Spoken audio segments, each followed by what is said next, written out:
Welcome to our community. Susie Thomas here with you this morning, visiting with Anissa Fuller from Community Hospice with a very unique, very special camp called You're Not Alone. We'll be speaking with one of the campers a little bit later, but in the meantime, good morning, Anissa. Good morning. Thanks for having me.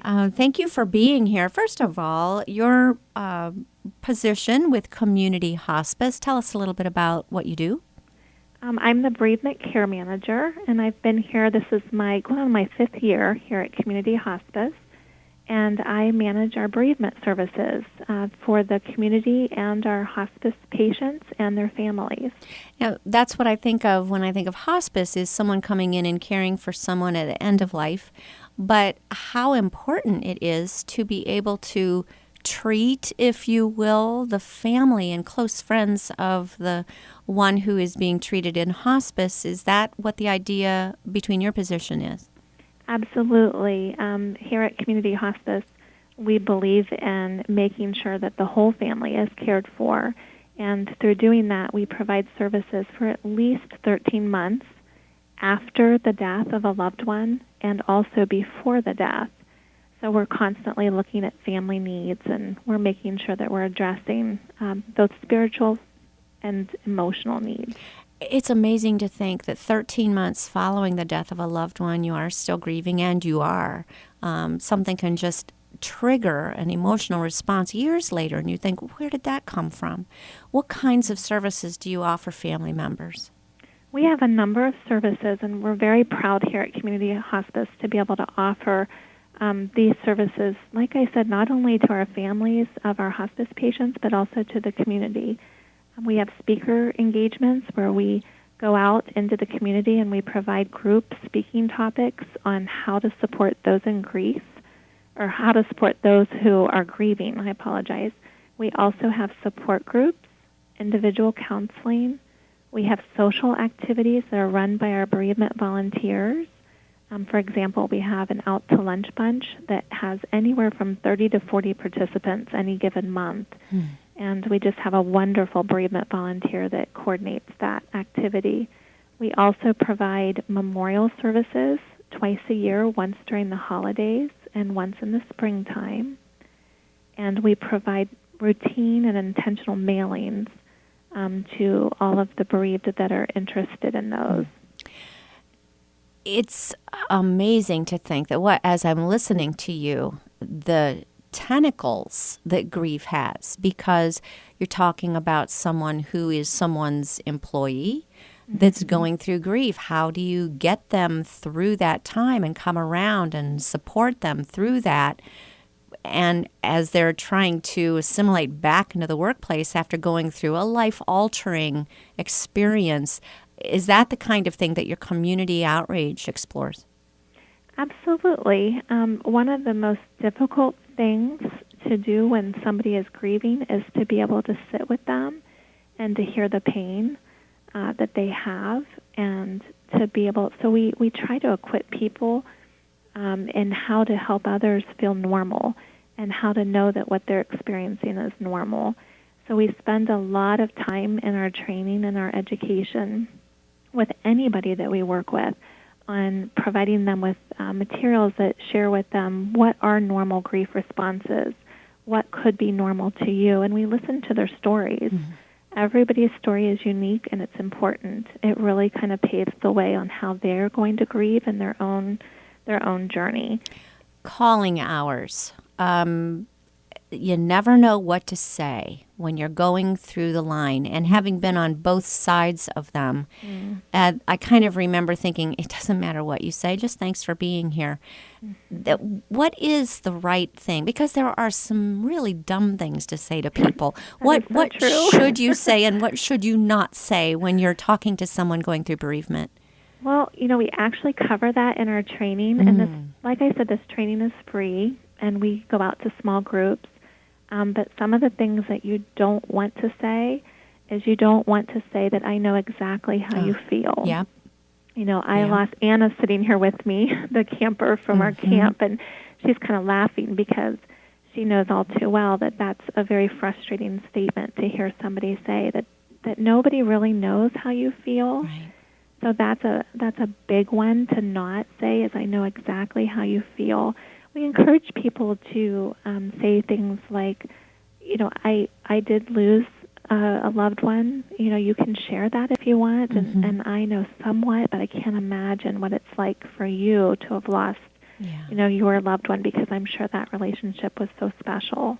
Sometimes you feel awkward about talking to the person who's just passed away, but really that's what people want to do, isn't it? They want to be remembering. They want to hear a great story, something funny that the person had done, or just or inspiring that the person had done during their life.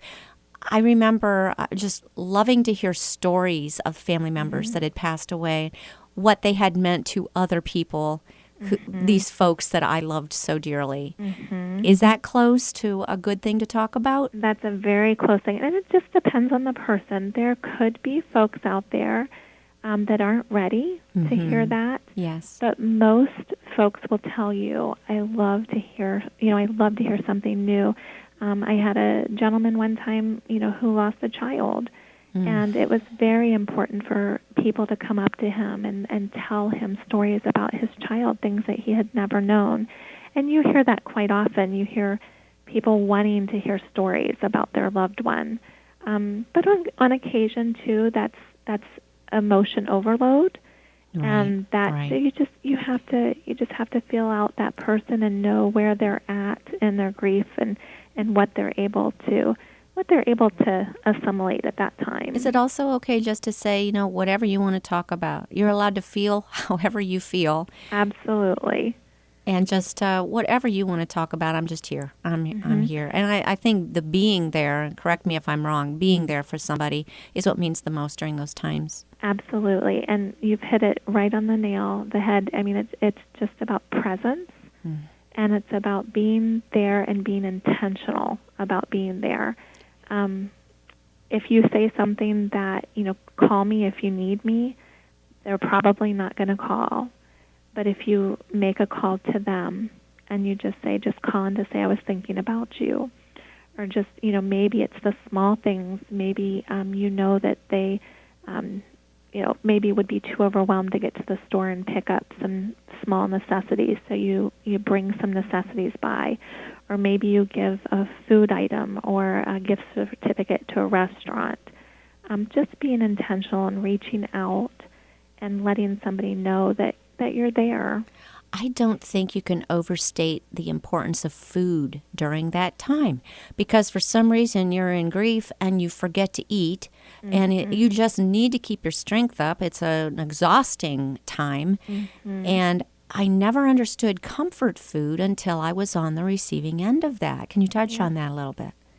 Well, I do have a funny story, though. Good. There was one, I've had different clients, obviously, over the years, and one lady said, people are bringing me too much food. So she had to figure out kind of what to do, to store all these food items. And I would go, and it was during the wintertime, and they would be packed up, in her garage. Oh, my goodness. Because she was getting so much. So, if somebody is available there's all these neat things called food trains, but somebody to coordinate the delivery of food is really nice. And also the gift cards, or, having somebody be able to call in and have something, delivered to them is a very nice option. But yes, food is always something wonderful, but something that can be stored, something that's definitely something to take into consideration. Yes, something that can be frozen and used later. Yes. Something. But I'm so glad you mentioned the don't say, let me know what I can do. And the person is just trying to express and yet doesn't know how to express, that they really, at the bottom of their heart, want to be able to help, don't know how. And so the words come out, please let me know if I can do anything. And then as soon as you've said it, well, that was just the dumbest thing. Yes. Yeah. All right. Well, thank you. Thank you for that instruction. And more things that we would get in training. Can you give us some topics of other things you cover? Because this sounds like great training. Sure. And, well, I want to piggyback on what you just offered as far as feeling dumb about what you've said.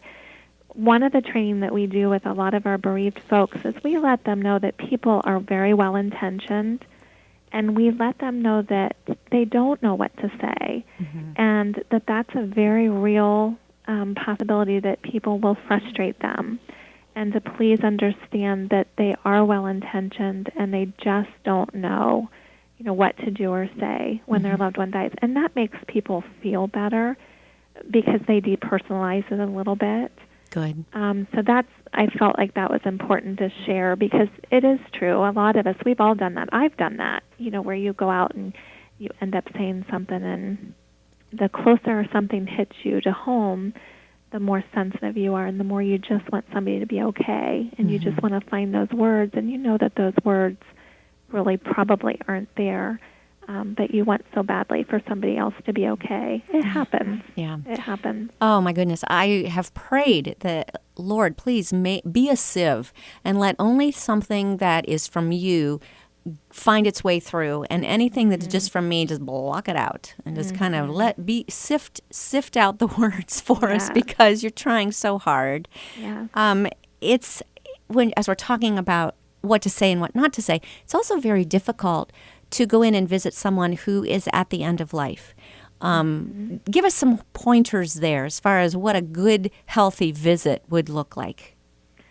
Well, a good, healthy visit would probably involve, again, that sitting with the person and just allowing them to life review, and not necessarily leading that conversation, but maybe providing some cues on the ability to talk about some things, to maybe ask a question or two about their life and allow them to review. Life review is very important. One of the things that we don't often realize is that even though we're going to be sad that we're losing this person, they're sad because they're losing everybody. And so allowing them to be able to share and allowing them to be able to process and just kind of figure out, what was important and what is not important, and being able to tell their story is so valuable. Mm-hmm. And I think it makes a difference whether the person is a believer or not, whether they are fearful of what's next or if they are really looking forward to what's next. Do you find that to be true? I do. And even if somebody is a believer, it doesn't mean that they can't be afraid of the dying process. Mm-hmm. They may not be afraid of death itself, but a lot of people worry that, I thought, her faith would be stronger, and I thought, they may think these things. But just because somebody is very faithful and very spiritual in their beliefs and they're not afraid of dying, doesn't mean that they're not afraid of the process. And just kind of recognizing that can be a very real fear for anybody. That's just really good to know. We're speaking with Anissa Fuller. She is with Community Hospice. Your position there, Anissa, please remind us? Bereavement Care Manager. Bereavement Care Manager. So for those people who are experiencing the loss of a loved one, they need care as well. And Anissa is there to be helping us out. I love the fact that you offer training for employers or groups who may have one among them in their members who are going through bereavement. How do we get in touch with you, Anissa, to arrange for these kinds of things?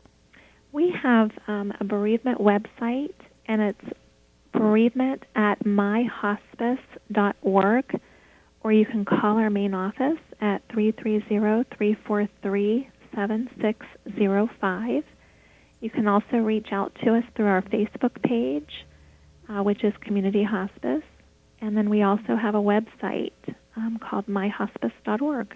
Perfect. All right. Well, we're going to be back finding out about You're Not Alone, a camp particularly for children and teens who have lost someone going through bereavement. They need some care as well. We'll be back after these words. You're listening to Our Community.